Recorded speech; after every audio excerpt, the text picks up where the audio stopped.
कल अपना potty boy Shawn गुल्ली और बुल्ली के घर आया था कंप्यूटर पे गेम्स खेलने के लिए, और आज शाम 5 बजे शॉन को अपने घर जाना था। लेकिन शाम होते ही मौसम खराब हो गया और धीमी धीमी बारिश शुरू हो गई। शॉन 2 घंटे से बारिश रुकने का इंतजार कर रहा है, लेकिन बारिश बंद ही नहीं हो रही। शॉन ने अब फैसला कर लिया है, वो अब अपने घर जा रहा है। पता नहीं ये बारिश कब रुकेगी, और बारिश अभी इतनी तेज नहीं है कि शॉन घर ना जा सके। शॉन ने गुल्ली और बुल्ली से बताया कि वो शॉर्टकट यूज करेगा और जंगल के रास्ते घर जाएगा, जिससे वो 20 मिनट में घर पहुंच जाएगा। अगर वो रोड से जाएगा तो उसे 1 घंटा लग जाएगा। गुल्ली ने कहा, शॉन तुम जिस जंगल की बात कर रहे हो तुम्हें पता है ना, सूरज डूबने के बाद वहाँ कोई नहीं जाता। बुल्ली बोला, शॉन तुम कल सुबह घर चले जाना, हम भी तुम्हारे साथ चलेंगे। इतनी रात में जाना ठीक नहीं है। गुल्ली ने शॉन से बताया कि उस जंगल में ईविल नन का एक चर्च है। कहते हैं रात में वो नन उस चर्च में आती है। उसके हाथ में एक बड़ा सा हथौड़ा होता है, जिसे भी वो चर्च के आसपास देखती है उसे हथौड़े से मारती है। शॉन को लगा गुल्ली उसे डरा रहा है। शॉन ने गुल्ली से कहा, देखो गुल्ली मुझे डराओ मत, मुझे पता है ईविल नन मर चुकी है और अब वो मेरा कुछ नहीं बिगाड़ सकती। ये कहकर शॉन स्कूटर पे बैठ गया। गुल्ली ने कहा, ठीक है तुम्हें जाना हो तो जाओ, लेकिन रोड से जाना, जंगल से नहीं, और जाते जाते मेरा एक काम भी कर देना। शॉन ने कहा, ठीक है मैं रोड से ही जाऊंगा, अब तुम काम बताओ अपना क्या करना है। गुल्ली ने कहा, तुम 2 मिनट यहीं रुको, मैं अभी आया। ये कहकर गुल्ली घर के अंदर चला गया और बुल्ली आकर स्कूटर में बैठ गया और कहने लगा, मैं और गुल्ली कल तुम्हारे घर आएंगे शॉन। और तभी गुल्ली घर से बाहर आ गया और शॉन के पास जाकर बोला, 2 दिन से कूड़ा लेने वाली नहीं आई है शॉन, तुम इसे ले जाकर कूड़ेदान में डाल देना। बड़े चौराहे के पास जहाँ बाबा चूरन बेचते हैं उसी के पास उल्टे हाथ की तरफ कूड़ेदान है, वहीं इसे डाल देना। ये कहकर गुल्ली ने कूड़े वाला पॉलीथीन बैग स्कूटर में रख दिया और अपना पॉटी बॉय शॉन स्कूटर लेकर वहां से जाने लगा। तो गुल्ली और बुल्ली शॉन को डराने लगे और कहने लगे, जाओ शॉन, ईविल नन तुम्हारा इंतजार कर रही है। और शॉन हंसते हुए वहां से चला गया। शॉन थोड़ी ही दूर पहुंचा था कि बारिश तेज होने लगी और अब शॉन के समझ में नहीं आ रहा कि वो क्या करे। शॉन ने कुछ दूर जाकर स्कूटर रोक दिया। शॉन थोड़ा कंफ्यूज है कि वो रोड से होता हुआ अपने घर जाए या फिर जंगल के रास्ते। गुल्ली और बुल्ली ने मना किया था जंगल से मत जाना, लेकिन रोड से जाने में आधे घंटे से ज़्यादा टाइम लगेगा और बारिश की वजह से अंधेरा बढ़ता ही जा रहा है। कुछ देर सोचने के बाद शॉन ने फैसला किया कि वो जंगल के रास्ते घर जाएगा और ये कूड़ा भी वहीं फेंक देगा। सड़क पे गंदगी फैलाना ठीक नहीं है। और फिर शॉन स्कूटर लेकर जंगल की तरफ आगे बढ़ गया। शॉन इससे पहले कभी भी इस जंगल के रास्ते अपने घर नहीं गया। आज पहली बार वो इस जंगल से होता हुआ अपने घर जाएगा, लेकिन शॉन की बेवकूफ़ी कहीं उसे भारी न पड़ जाए। जंगल के अंदर आने के बाद शॉन ने स्कूटर रोका और नीचे उतरकर आसपास देखने लगा। तभी शॉन को कुछ दूर सामने एक पेड़ गिरा हुआ दिखाई दिया। शॉन को लगा बस यही सही जगह है, मुझे यहीं कूड़ा डालना चाहिए। शॉन ने स्कूटर को स्टैंड पे खड़ा किया और कूड़े वाला पॉली बैग लेके आगे बढ़ गया। शॉन ने उस गिरे हुए पेड़ के पास जाकर कूड़ा डाल दिया, लेकिन तभी शॉन को वहाँ कुछ हलचल महसूस हुई। शॉन को ऐसे लगा जैसे उसके साथ वहाँ कोई और भी मौजूद है, लेकिन दिखाई तो कोई भी नहीं दे रहा। शॉन को लगा कहीं कोई जानवर तो आसपास नहीं है। शॉन ने जल्दी से टॉर्च निकाली और आगे बढ़कर देखने लगा, लेकिन चारों तरफ देखने के बाद भी शॉन को कोई जानवर दिखाई नहीं दिया। लेकिन फिर वो आवाज़ कैसी थी? शॉन ये सब सोच ही रहा था कि तभी किसी चीज़ की आवाज़ ने शॉन को डरा दिया। शॉन ने जब पलट कर देखा तो उसका स्कूटर गिरा हुआ था। किसी ने उसका स्कूटर गिरा दिया था। शॉन स्कूटर के पास जाकर बोला, कौन है यहाँ, किसने मेरा स्कूटर गिराया है? तुम जो भी हो, मैं तुम्हारी इन छोटी मोटी हरकतों से डरने वाला नहीं हूँ। लेकिन शॉन को जब इन सवालों का कोई जवाब नहीं मिला तो शॉन ने वहाँ से निकलना ही बेहतर समझा। शॉन अब इस जंगल के रास्ते अपने घर नहीं जाना चाहता। वो रोड से होते हुए घर जाएगा, लेकिन अब एक नई मुसीबत आ गई है। ये स्कूटर अब स्टार्ट नहीं हो रहा। गुल्ली का ये स्कूटर काफ़ी पुराना हो गया है। गुल्ली को अब इसे बेच देना चाहिए। शॉन की लाख कोशिशों के बाद भी जब स्कूटर स्टार्ट नहीं हुआ तो शॉन ने उसे खड़ा करना ही बेहतर समझा। लगता है आज की रात शॉन को इसी जंगल में गुजारनी पड़ेगी। इस जंगल में बहुत अंधेरा है और पॉटी बॉय शॉन बिल्कुल अकेला है। शॉन को अब डर लगने लगा है। बारिश काफ़ी तेज़ है और शॉन काफ़ी देर से भीग रहा है। उसे अपना सर छुपाने के लिए कोई जगह ढूंढनी होगी, वरना शॉन बीमार पड़ सकता है। इसलिए वो जंगल की तरफ आगे बढ़ने लगा। शॉन जिधर भी टॉर्च मारकर देखता बस उसे छोटे बड़े पेड़ दिखाई दे रहे थे। बारिश में पेड़ के नीचे खड़े होना खतरे से खाली नहीं है। शॉन को कोई और जगह ढूंढनी होगी। शॉन को हर वक्त ऐसा महसूस हो रहा था जैसे वो इस जंगल में अकेला नहीं है, उसके साथ कोई और भी है। जंगल की खौफनाक आवाज़ें शॉन को और ज़्यादा डरा रही थी।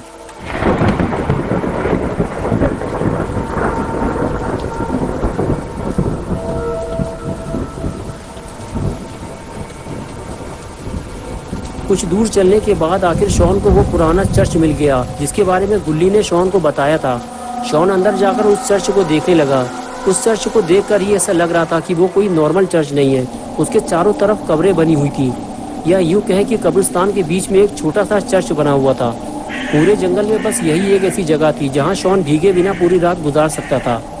शॉन अंदर जाकर चर्च को देखना चाहता था, लेकिन चर्च के दरवाजे इस तरह बंद किए गए थे कि कोई अंदर ना जा सके। शॉन आसपास की जगह और कब्रों को टॉर्च मारकर देखने लगा कि इस जगह रात गुजारना ठीक रहेगा या नहीं। और फिर तभी शॉन को गुल्ली और बुल्ली की सारी बातें याद आने लगी। गुल्ली ने शॉन को बताया था कि इस जंगल में एक चर्च है जो कि इविल नन का है और वो रात में वहाँ आती है।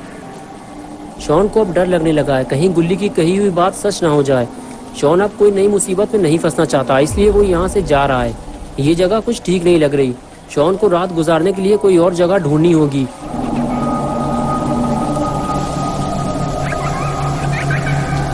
इसलिए शॉन चर्च से बाहर आ गया।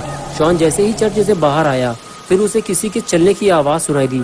शॉन को ऐसे लगा जैसे उसके सामने से अभी अभी कोई गुजरा हो। शॉन ने हर तरफ टॉर्च मारकर देखा, लेकिन उसे कोई नहीं दिखा। शॉन टॉर्च लेकर आगे बढ़ गया। कुछ दूर जाने के बाद शॉन को एक पुराना कुआं दिखाई दिया, जिसे सालों से किसी ने इस्तेमाल नहीं किया था। वो एक वीरान कुआं था। शॉन उस कुएं के करीब पहुंचकर उसे देखने लगा। पूरा कुआं काला पड़ चुका था और उसे देखकर ही डर लग रहा था।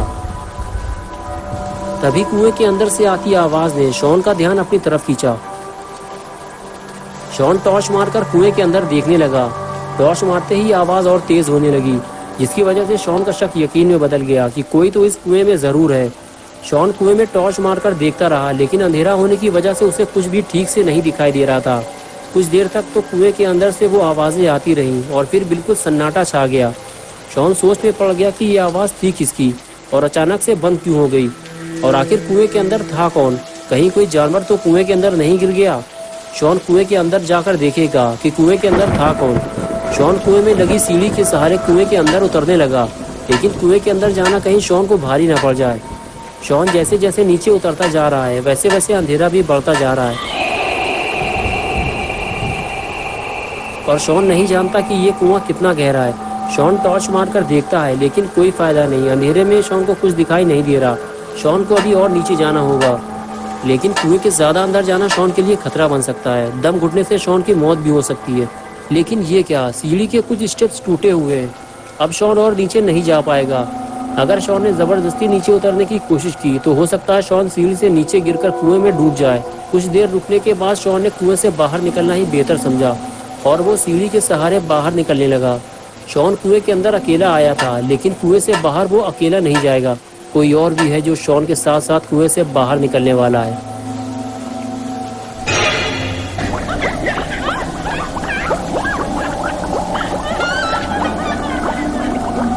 शॉन अभी इस बात से बेखबर है कि उसने कुएं के अंदर जाकर कितनी बड़ी गलती कर दी है, और एक बहुत बड़ी मुसीबत वो अपने साथ साथ कुएं से बाहर ले आया है। लेकिन कुएं से बाहर आने के बाद शॉन का डर अब दूर होने लगा है, क्योंकि कुएं के अंदर उसे कोई नहीं मिला और इस जंगल में भी उसे कोई नहीं मिला। लोगों ने इस जंगल के बारे में झूठी अफवाहें फैला रखी हैं। इस जंगल में आना और चर्च में जाना बिल्कुल सेफ है, इसलिए आज की रात शॉन चर्च में गुजारेगा।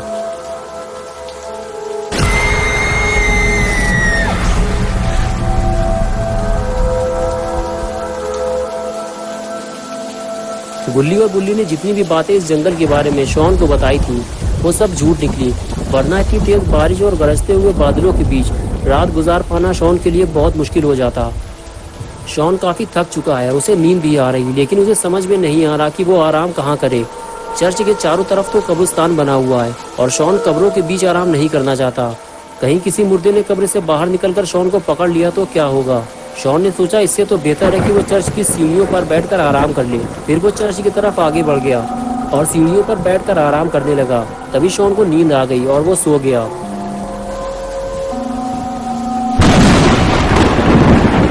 और तभी एक जोरदार बिजली चमकी और सारा माहौल बदल गया। चर्च में बिल्कुल अंधेरा हो गया और क्रॉस का निशान उल्टा हो गया। लगता है इविल नन के आने का वक्त हो गया है, लेकिन अपना पॉटी बॉय शॉन गलत वक्त पर सो गया है। तो दोस्तों, क्या होगा जब इविल नन शॉन को चर्च की सीढ़ियों पर सोता हुआ देखेगी, ये हम देखेंगे पार्ट 2 में 17 मई को संडे सुबह 8 बजे। दोस्तों, अगर आप पार्ट 2 देखना चाहते हैं तो इस वीडियो को लाइक करें, चैनल को सब्सक्राइब करना और बेल आइकॉन प्रेस करके ऑल नोटिफिकेशन ऑन करना ना भूलें।